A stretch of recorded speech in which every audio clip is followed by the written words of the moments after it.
अगले महीने में भर्ती प्रक्रिया सरकार को प्रारंभ करना होगा, वरना ईंट से ईंट बजा देंगे। हमने तय किया है कि हम सभी एसटीईटी के जितने भी सीटेड बीटेड के साथी हैं मिल करके एक पद यात्रा करेंगे।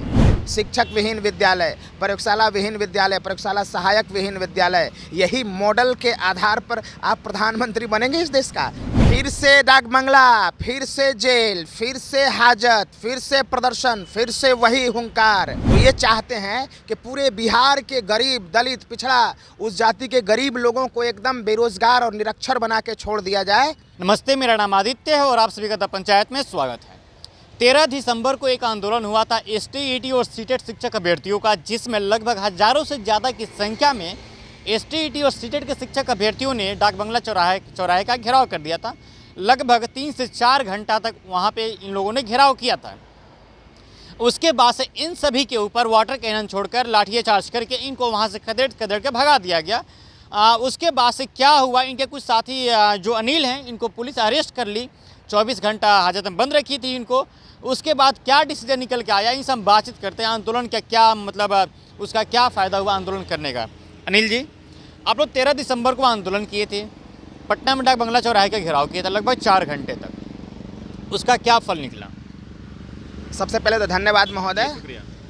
फल ये निकला कि माननीय शिक्षा मंत्री ने ये आश्वासन दिलाया है और सरकार की तरफ से ये बोला गया है कि इस महीने में नियमावली और अगले महीने में एसटीईटी की भर्ती प्रक्रिया प्रारंभ हो जाएगी। लेकिन हम इससे खुश नहीं होने वाले हैं। हमें इस महीना में नियमावली चाहिए, अगला महीना में भर्ती प्रक्रिया चाहिए, वरना फिर से वही डाक बांग्ला, फिर से वही थाना, फिर से वही जेल की रास्ता होगा हमारा। और उस दिन भी 13 दिसंबर को भी पुलिस ने हमें हिरासत में लिया, फिर से एक एफआईआर माथे पे डाल दिया। कुल मिलाकर के 5 एफआईआर दर्ज हो गया मेरे ऊपर, संगीन धाराएं। तो लेकिन इससे डरने वाला नहीं हूँ। जो हमारा अभियान है, जो हमने संकल्प लिया है कि बिहार के शिक्षक विहीन विद्यालय, प्रयोगशाला विहीन विद्यालय, प्रयोगशाला सहायक विहीन विद्यालय, खेल विहीन विद्यालय, खेल मैदान विहीन विद्यालय, प्रधानाध्यापक विहीन विद्यालय, हमारा इसके लिए संकल्प जारी है और इसके लिए हमारा लड़ाई हमेशा जारी रहेगा। इस महीने में कब तक आप लोगों का जारी हो सकता है नोटिफिकेशन वगैरह? कैबिनेट की मीटिंग होने वाली है। अभी इस महीने में 2 कैबिनेट की और मीटिंग्स हैं और कैबिनेट के मीटिंग का अप्रूवल लेना पड़ता है। आप जानते हैं कि कैबिनेट के मीटिंग में ही ये निर्णय लिया जाता है कि नियमावली क्या होगा। तो नियमावली का सबसे पहले प्रारूप तय होगा कैबिनेट के मीटिंग में और उसके बाद अगले महीने में भर्ती प्रक्रिया सरकार को प्रारंभ करना होगा, वरना ईंट से ईंट बजा देंगे। हमने तय किया है कि हम सभी एसटीईटी के जितने भी सीटेड बीटेड के साथी हैं मिल करके एक पद यात्रा करेंगे पूरे बिहार में। और वो पद यात्रा में हम बिहार के शिक्षा मॉडल को इस देश के सामने रखेंगे, जहां पढ़ाई का कोई वातावरण नहीं। शिक्षक विहीन विद्यालय, प्रयोगशाला विहीन विद्यालय, प्रयोगशाला सहायक विहीन विद्यालय, यही मॉडल के आधार पर आप प्रधानमंत्री बनेंगे इस देश का। ये हम देश और दुनिया के सामने रखेंगे। अगर नियमावली जारी नहीं किया जाता है इस मंथ में तो क्या करेंगे आगे? फिर से डाक बंगला, फिर से जेल, फिर से हाजत, फिर से प्रदर्शन, फिर से वही हुंकार, फिर से वही पद यात्रा शुरू होगा और हम हारने वाले नहीं। आखिर बिहार सरकार ये रवैया क्यों अपना रही है? आप लोग बार बार आंदोलन करने पे, डाक बंगला चौराहे का घेराव करने पे मजबूर कर दे रही है। देखिए, वो इसलिए कर रही है क्योंकि सरकार चाहती है कि बिहार का शिक्षा व्यवस्था ध्वस्त हो जाए। और बिहार के सरकारी विद्यालयों में गरीब के बच्चे पढ़ते हैं, तो गरीब के बच्चे जब पढ़ेंगे नहीं तो वो बढ़ेंगे नहीं, अपने अधिकार को नहीं समझ पाएंगे। मुझे रोज़ धमकी दिया जाता है कि तेरे ऊपर 5 एफआईआर हो गया, तुमको अब नौकरी नहीं मिलेगा। लेकिन अनिल डरने वाला है क्या? 5 नहीं, 5000 एफआईआर दर्ज कर लो, हमारा आंदोलन और अभियान जारी रहेगा। तो ये चाहते हैं कि पूरे बिहार के गरीब, दलित, पिछड़ा, उस जाति के गरीब लोगों को एकदम बेरोजगार और निरक्षर बना के छोड़ दिया जाए, कि उनके ऊपर शासन के जगह पर शोषण किया जाए। बस यही उद्देश्य है।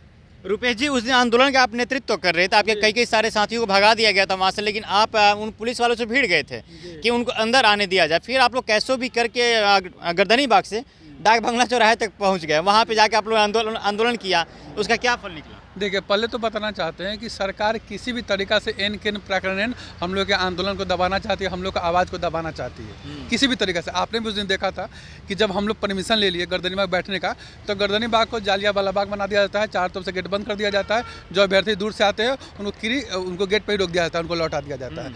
आप सरकार के खिलाफ अपनी आवाज़ को उठा ही नहीं सकते हैं, संवैधानिक तरीका से भी नहीं उठा सकते हैं। हम लोगों ने पूरा प्रयास कर लिया था। इसके बाद हम लोगों ने देखा कि अब हम लोग के पास कोई ऑप्शन नहीं था, तब हम लोगों ने डाक बंगला चौराहा का घेराव किया और डाक बंगला चौराहा को हमने 4-5 घंटे तक जो है कि बाधित किया। तो हम लोग शौक से नहीं किया था, लेकिन ये सरकार हमने कहा जो दबा रही थी, हम लोग क्या करते हैं? हम अभ्यर्थी क्या करेंगे? सड़क पर उतरेंगे ना, तो हम लोग सड़क पर उतरे थे और अपने बातों को सरकार तक पहुंचाने का काम किया था। दूसरी बात, हमारे सभी साथी को जेल में रख देते हैं और उन पर एफआईआर कर देते हैं। सरकार ये डराना चाह रही है कि एफआईआर करके हम लोग एफआईआर के नाम से हम लोग भाग जाएंगे, तो ये उनको भ्रम है। हम लोग एफआईआर से डरने वाले नहीं हैं और हमको एफआईआर का गोलियां मार दें, गोली मार के फांसी पे चढ़ा दे, गोली मार दे। सरकार को जब इतना ही हम लोग, हक मांगना गुनाह है क्या? वही तो, अपने हक मांगना गुनाह है। अरे हम कोई भीख थोड़ी मांग रहे हैं, वही तो हम कहते हैं कि हम कोई भीख मांग रहे हैं, अरे हक मांग रहे हैं। हम लोग ने खून पसीना एक करके परीक्षा को पास किया है। STT 19 को 80,402 अभ्यर्थी जो पास किए हैं उनकी नियुक्ति होनी चाहिए। इसी के लिए हम लोग सड़क पर, अरे हम लोग पर्सनली हम लोग अपने नौकरी के लिए भी नहीं है। बिहार की शिक्षा व्यवस्था भी देख लीजिए, आज सबसे निचले पायदान पर बिहार की शिक्षा व्यवस्था। नीतीश कुमार कहते हैं कौन सा मॉडल लेकर दुनिया को मुँह दिखलाएंगे, ये कौन सा मॉडल पेश करेंगे। आप सबसे निचले पायदान पे हैं और चाहते हैं कि प्रधानमंत्री का सपना देख रहे हैं। अरे सपना देखने से पहले इसको सुधारिए तो सही। पहले आप जो सिस्टम को गर्त में डाल दिए। बिहार की शिक्षा व्यवस्था की आज ये स्थिति हो गई है कि बिहार में गरीब के जो बच्चे विद्यालय में पढ़ते हैं ना, उनको बस वहाँ पे मतलब समझिए कि मानसिक तौर पर अपंग बनाया जा रहा है, बच्चे को मजदूर बनाया जा रहा है। वो विद्यालय मजदूर का कारखाना है, वो शिक्षा नहीं दे रहा है, वो मजदूर बना रहा है। वो विद्यालय मजदूर बना रहे हैं, खिला पिला के मिड डे मील किसी तरह से भात कुछ भी खिला करके उनको मजबूत बना करके उनको मजदूर बनाया जा रहा है। वो जाके दिल्ली पंजाब में अपनी जा करके वो सप्लाई करे और यहाँ पे पलायन करे। आज मजदूर क्यों पलायन है, आज गरीब के बच्चे यहाँ से क्यों पलायन है, इसके पीछे बहुत बड़ी समस्या है। सरकार को समझना चाहिए। और हम लोग भी चेतावनी दे दिए हैं कि इस बार ये 2 कैबिनेट और बचा हुआ है इस साल 2022 में, एक कल मंगलवार को और इसके अगले मंगलवार, 2 ही मंगलवार बचा हुआ है। कैबिनेट का मीटिंग होता है सचिवालय में मंगलवार को, विशेष परिस्थिति में सोमवार को भी हो जाता है।